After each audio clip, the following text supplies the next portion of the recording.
बिस्मिल्लाहिर्रहमानिर्रहीम। अस्सलाम वालेकुम students, I hope you people are all right. हम पिछले लेक्चर में इंट्रोडक्शन पढ़ चुके हैं इस चैप्टर का, ठीक है।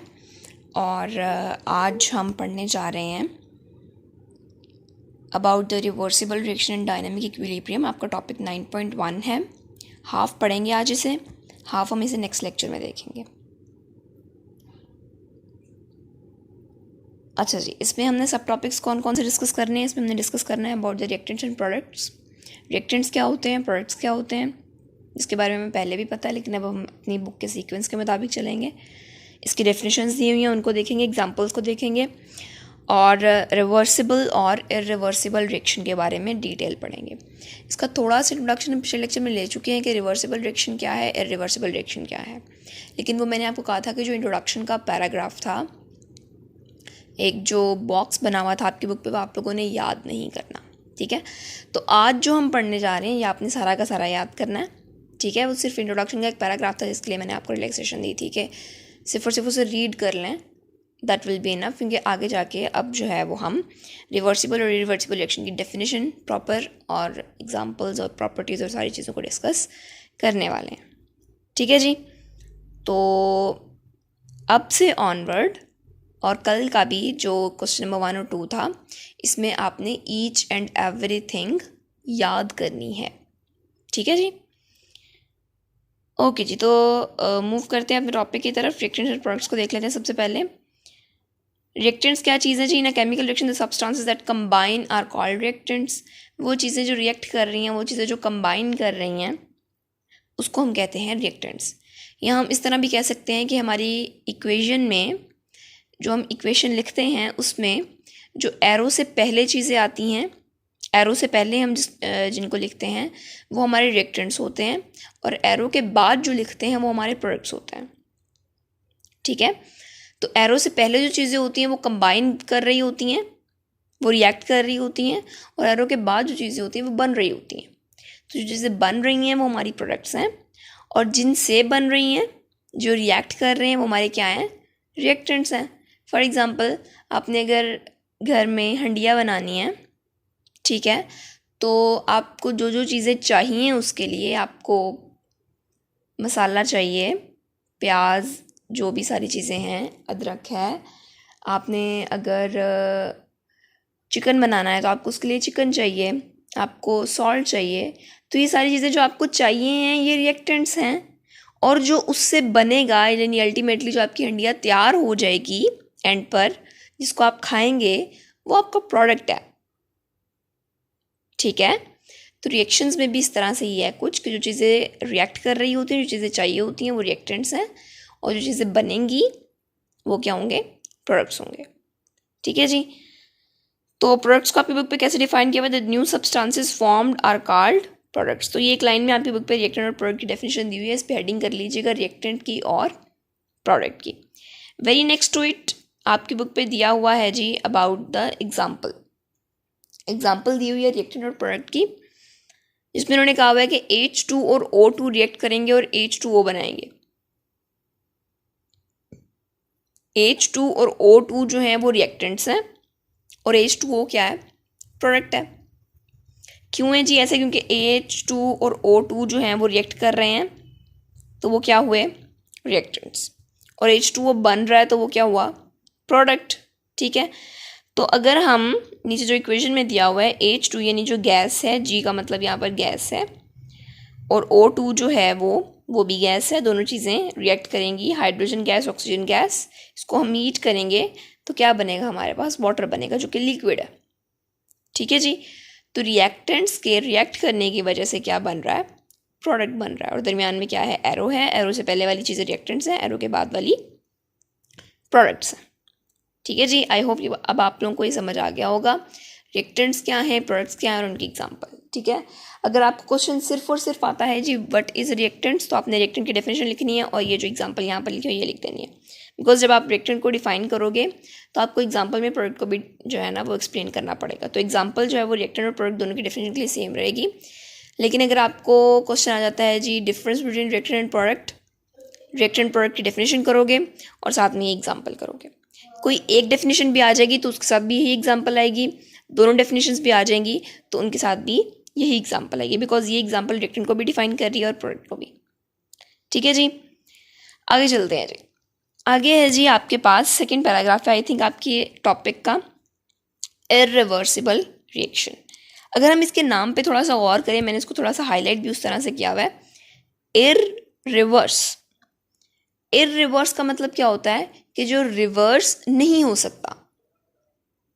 ठीक है जी, तो इर्रिवर्सिबल रिएक्शन वो रिएक्शन होंगे जो रिवर्स नहीं हो सकते। अब रिवर्स ना होने का मतलब ये है कि उनके प्रोडक्ट्स जो बन जाएंगे वो वापस रिएक्टेंट्स नहीं बनाएंगे। ठीक है, डेफिनेशन भी इसकी कुछ इस तरह से ही है कि वो reactions in which the products do not recombine to form reactants, जिसमें प्रोडक्ट्स जो हैं वो वापस रिकम्बाइन होकर रिएक्टेंट्स को नहीं बनाएंगे। यानी ऐसा नहीं होगा कि जो अभी हमने एग्जांपल पढ़ी है वाटर वाली, वो असल में इर्रिवर्सिबल रिएक्शन है। तो ऐसा नहीं होगा कि वाटर जो है वो वापस कभी अंडर नॉर्मल कंडीशंस में कभी भी वाटर वापस हाइड्रोजन और ऑक्सीजन में कन्वर्ट नहीं होता। वो वाटर वेपर्स में कन्वर्ट होता है 100 डिग्री सेंटीग्रेड पे जाके, और तब भी वो रहता H2O ही है, सिर्फ और सिर्फ उसकी फेज चेंज होती है from liquid phase two gas phase.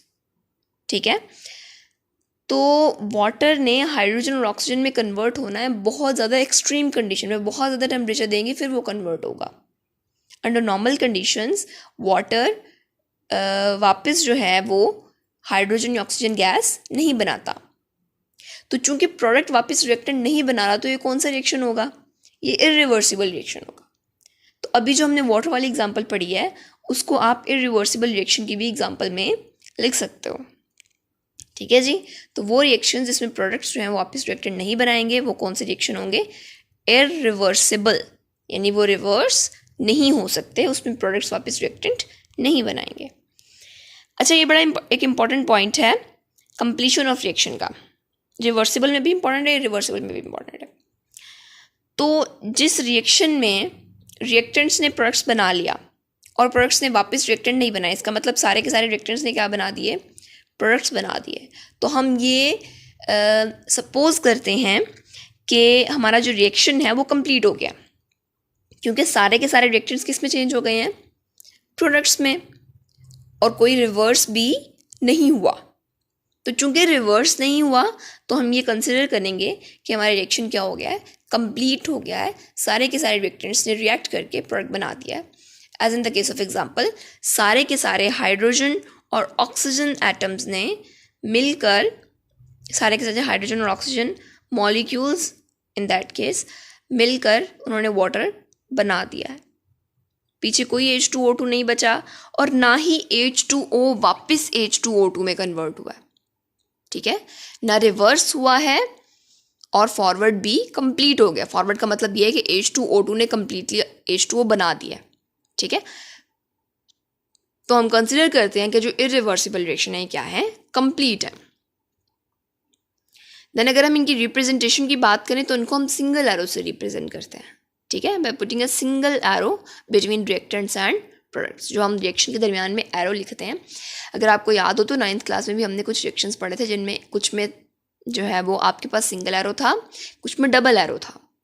ठीक है, तो मैंने तब भी आप लोगों को एक्सप्लेन किया था कि सिंगल एरो का मतलब है कि हमारा रिएक्शन जो है वो सिर्फ और सिर्फ फॉरवर्ड डायरेक्शन में जा रहा है, प्रोडक्ट्स वापस रिएक्टेंट्स नहीं बना रहे। लेकिन कुछ केसेस थे जिसमें हमने रिवर्स रिएक्शन भी पढ़ा था। ठीक है, जिस तरह से अगर आप लोगों को याद हो तो जो हमने इलेक्ट्रोलाइट पढ़ा था, वीक इलेक्ट्रोलाइट में जो CH3COOH था, उसकी जो आयनाइजेशन थी उसमें हमारा रिवर्स का एरो था, बिकॉज वो कम्प्लीटली आयोनाइज नहीं हो रहा था। लेकिन अगर हम उसी में NaOH को देखेंगे जो कि स्ट्रॉन्ग इलेक्ट्रोलाइट था, चूँकि वो कंप्लीट आयोनाइज हो रहा था तो वहाँ पर हमारे पास सिंगल एरो था। तो सिंगल एरो का मतलब ये है कि हमारे रिएक्टेंट्स जो है वो कम्प्लीटली आयोनाइज हो गए हैं, प्रोडक्ट्स वापस रिएक्टेंट नहीं बना रहे। लेकिन अगर डबल एरो आ जाएगा तो उसका मतलब ये होगा कि प्रोडक्ट्स वापस रिएक्टेंट्स बना रहे हैं और हमारा रिएक्शन कंप्लीट नहीं हुआ। ठीक है, तो इर्रिवर्सिबल के केस में जिसमें हमारे रिएक्शन ने रिवर्स नहीं होना, तो उसमें जाहिर है जब उसने रिवर्स ही नहीं होना तो हमारा एरो भी एक ही डायरेक्शन में जाएगा ना, ठीक है, तो उसमें हमारे पास क्या आएगा, सिंगल एरो आएगा। नेक्स्ट बात करते हैं जी रिवर्सिबल रिएक्शन की। अगेन मैंने रिवर्स को हाईलाइट किया हुआ है, ये चूंकि रिवर्सिबल है तो रिवर्सिबल का मतलब ये हुआ कि यहाँ पर रिवर्स हो जाएगा, यहाँ पर प्रोडक्ट्स वापस रिएक्टेंट्स बना देंगे। ठीक है जी, तो डेफिनेशन भी कुछ इसी तरह से है कि products can recombine to form reactants, कि प्रोडक्ट्स जो हैं वापस रिएक्टेंट्स बना सकते हैं। तो ऐसे रिएक्शंस कौन से होंगे, रिवर्सिबल रिएक्शन। जिस तरह से हमने इरिवर्सिबल के लिए कहा कि वो कंप्लीट हो जाते हैं, तो हमारे पास जो रिवर्सिबल हैं ये कंप्लीट नहीं होते, क्योंकि वापस प्रोडक्ट ने रिएक्टेंट बना दिया है तो वो कंप्लीट कैसे हो सकता है। ठीक है, रिएक्टेंट्स ने रिएक्ट किया, प्रोडक्ट बनाया, और प्रोडक्ट ने वापस रिएक्ट करके दोबारा से रिएक्टेंट्स बना दिए, तो ऐसे रिएक्शन में एक साइकिल चलेगा ना, फिर reactant to product, product to reactant, और ऐसे रिएक्शंस कभी भी कंप्लीट नहीं होंगे, they never go to completion. ठीक है जी, अगर हम इसकी रिप्रेजेंटेशन की बात करें तो they are represented by double arrow. जिस तरह से इरिवर्सिबल के लिए सिंगल एरो था, इसके लिए डबल एरो है। और डबल एरो क्या शो कर रहा है, इसमें दो एरोज है ना इस डबल एरो में, एक फॉरवर्ड में जा रहा है, एक रिवर्स में आ रहा है। तो फॉरवर्ड वाला शो कर रहा है कि रिएक्टेंट प्रोडक्ट में चेंज हो रहे हैं, और जो रिवर्स वाला है वो क्या शो कर रहा है कि प्रोडक्ट्स वापस रिएक्टेंट्स में चेंज हो रहे हैं। तो इसमें हमारे पास दो डायरेक्शंस होंगी, एक फॉरवर्ड डायरेक्शन और एक रिवर्स डायरेक्शन। ठीक है जी, चूंकि दो डायरेक्शंस हैं, फॉरवर्ड भी जा रहा है, रिवर्स भी जा रहा है, इसीलिए इसको हम डबल एरो से रिप्रेजेंट करते हैं। अच्छा जी, डायरेक्शन की बात की अभी मैंने कि इसमें जो है वो बोथ वेज का मतलब ये है कि फॉरवर्ड भी और रिवर्स भी। फॉरवर्ड का मतलब रिएक्टेंट टू प्रोडक्ट, रिवर्स का मतलब प्रोडक्ट टू रिएक्टेंट। ठीक है जी, proceed in either direction depending upon the condition, conditions के मुताबिक उसकी डायरेक्शन चेंज हो सकती है। ठीक है, कंडीशंस अगर हम फ़र्क कर देंगे तो हो सकता है कि फॉरवर्ड डायरेक्शन फास्ट हो जाए, रिवर्स डायरेक्शन स्लो हो जाए, या रिवर्स डायरेक्शन फास्ट हो जाए, फॉरवर्ड स्लो हो जाए, लेकिन होंगे दोनों, फॉरवर्ड भी होगा, रिवर्स भी होगा। लेकिन हम कंडीशंस को चेंज करके, जिनको हम आगे जाके डिस्कस करेंगे कि किन कंडीशंस को चेंज करने की वजह से क्या इफेक्ट होता है। ठीक है जी, तो आई होप आप लोगों को ये समझ आ गया होगा about reactant and product, reversible reaction, irreversible reaction और डायरेक्शन ऑफ रिवर्सिबल रिएक्शन। ठीक है जी, इसको सारे को याद भी करना है, समझना भी है अच्छे से। और क्वेश्चंस इसमें से क्या बनेंगे जी, मैंने जैसे आपको बताया, define reactant, define product, reactant को डिफाइन करोगे, प्रोडक्ट को डिफाइन करोगे, दोनों के एग्जांपल सेम है, वही वाटर वाली एग्जांपल। इरिवर्सिबल रिएक्शन की डेफिनेशन, इरिवर्सिबल रिवर्सिबल रिएक्शन का difference, very very important short question, past paper का रिपीटेड शॉर्ट क्वेश्चन है ये। तो इरिवर्सिबल रिएक्शन की अगर आपको डेफिनेशन आ जाएगी तो आप डेफिनेशन लिखोगे, रिप्रेजेंटेशन लिखोगे और एग्जांपल लिखोगे। इरिवर्सिबल रिएक्शन में जो आपने एग्जांपल लिखनी है वो आपने वाटर वाली लिखनी है, वही वाली जो रिएक्टेंट और प्रोडक्ट में लिखी है आपने। ठीक है, और रिवर्सिबल रिएक्शन की डेफिनेशन आ जाएगी, रिवर्सिबल रिएक्शन की डेफिनेशन लिखोगे, रिप्रेजेंटेशन लिखोगे, और इसकी एग्जांपल अभी हमने डिस्कस करनी है नेक्स्ट लेक्चर में। तो नेक्स्ट लेक्चर जब आएगा तो मैं आपको बता दूंगी कि आपने इसकी एग्जांपल में कितना लिखना है।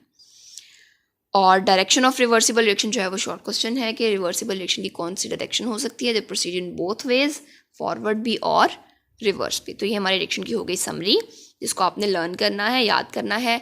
बेटा जी साथ साथ पढ़ेंगे तो आपका ही फ़ायदा है, बिकॉज अब टाइम बहुत कम रह गया आप लोगों के लिए। ठीक है, और हो सकता है कि जो है वो अभी खैर फाइनल उसका डिसीजन नहीं हुआ।